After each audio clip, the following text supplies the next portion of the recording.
Chapter 6. Efficiency of the touch of the Guru's hand, RamNavami festival, its origin, transformation, etc., repairs of the Masjid. Before describing RamNavami festival and Masjid repairs, the author makes some preliminary remarks about Sadguru as follows.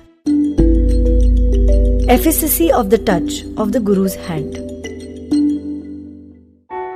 When Sadguru is the helmsman, he is sure to carry us safely and easily beyond the worldly ocean.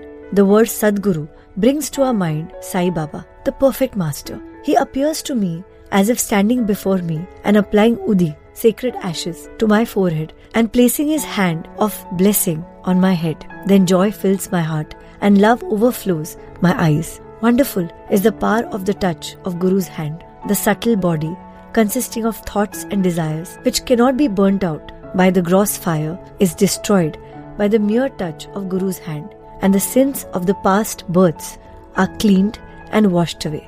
Even the speech of those who feel agitated when they hear religious and godly talks attain calmness. The sight of Sai Baba's handsome form chokes our throat with joy, makes the eyes overflow with tears, and overwhelms the heart with emotions. It awakens in us, I am He, Soham, Brahma consciousness, manifests the joy of self-realization and dissolving the distinction of I and Thou, makes us one with the Supreme, one reality. When I begin to read scriptures, at every step I am reminded of my Sadguru, Sai Baba, who assumes the form of Ram or Krishna and makes me listen to his life. For instance, when I sit to listen to the Bhagavad Gita or Uddhav Gita, song of teachings of Lord Shri Krishna to his disciple Uddhav, for the welfare of the devotees, when I myself start to write anything, I cannot compose a few words or sentences, but when he, on his own accord, makes me write, I go on writing, and there is no end to it.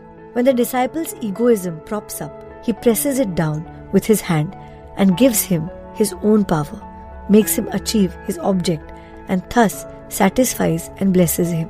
If anyone bows down before Sai, surrenders his heart and soul to him, then all the chief objects of life, that is, dharma, righteousness, artha, wealth, kama, desire, and moksha, deliverance, are attained easily and unsolicitingly. 4 paths, that is, karma, jnana, yoga, and bhakti, lead us separately to God. Of these, the path of bhakti is thorny and full of pits and ditches, and thus difficult to traverse. But if you, relying on your Sadguru, avoid the pits and thorns and walk straight, it will take you to your destination, that is God. So says Sai Baba. After philosophing about the self-existence of Brahma, his power, Maya, to create this world and the world created, and stating that all these three are ultimately one and the same, the author quotes Sai Baba's words guaranteeing the welfare of the bhaks. There will never be any dearth or scarcity regarding food and clothes to my devotee's home. It is my special characteristic.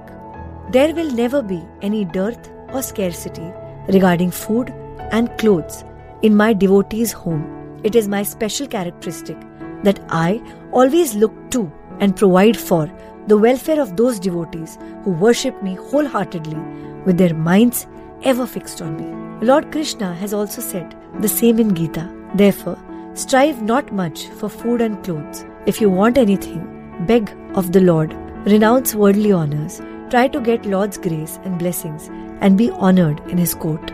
Do not be deluded by worldly honor.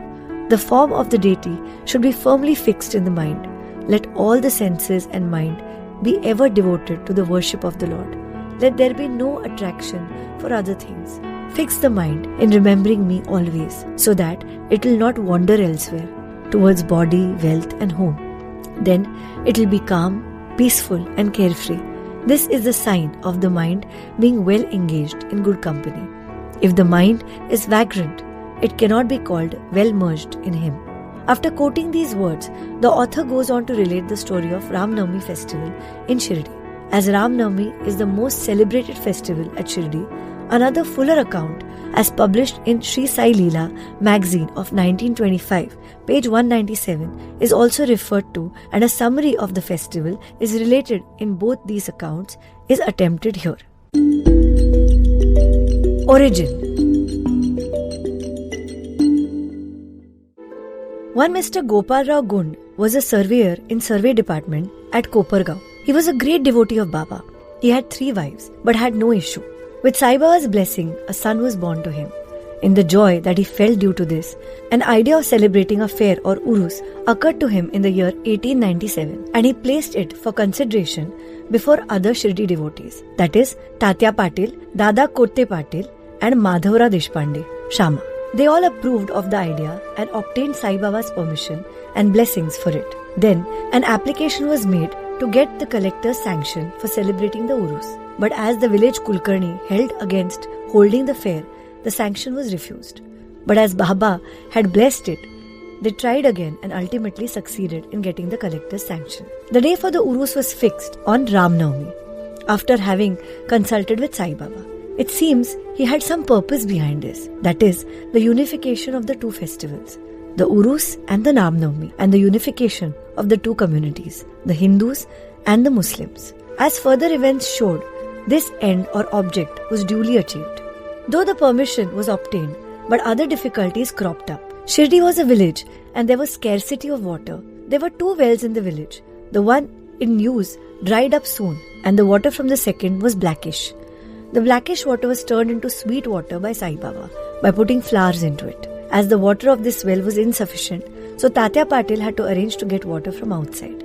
Temporary shops were to be constructed and wrestling bouts arranged. Gopal Rao Gund had a friend by the name Damu Anna Kasar of Ahmednagar. He was also similarly unhappy in the matter of progeny, although he had 2 wives. He too was blessed by Sai Baba with sons, and Mr. Gund prevailed upon his friend to prepare and supply 1 flag for the procession of the fair.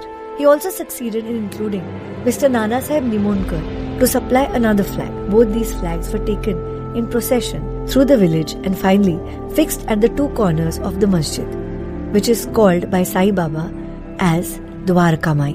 This is being done even today. The Sandal Procession.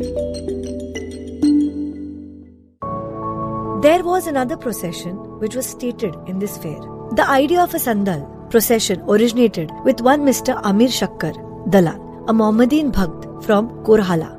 This procession is held in honor of great Muslim saint.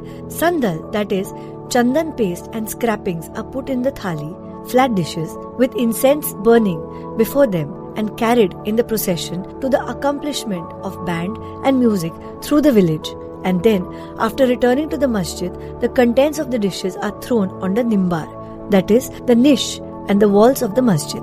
This work was managed by Mr. Amir Shakkar for the first 3 years, and after that by his wife. So, on the same day, the 2 processions, the flags by the Hindus and the Sandal by the Muslims, went on side by side and are still going on without any problem. Arrangement.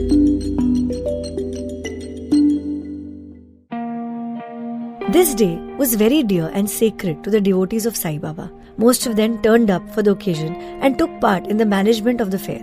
Tatya Kotte Patil looked to all outward affairs, while the internal management was entirely left to Ramkrishnamai, a female devotee of Baba. Her residence was full of guests on this occasion, and she had to look after the needs and also arrange for all the paraphernalia of the fair.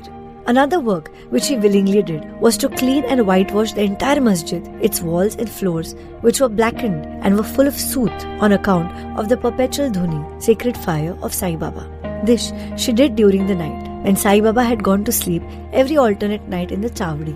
She had to take out all the things, including the dhuni, and after thorough cleaning and whitewashing, replace them as they were before. Feeding the poor, which was so dear to Sai Baba, was also an important item in this fair. For this purpose, cooking on a grand scale and preparing various sweet dishes was done in Ramkrishnamai's lodging, and various rich and wealthy devotees took a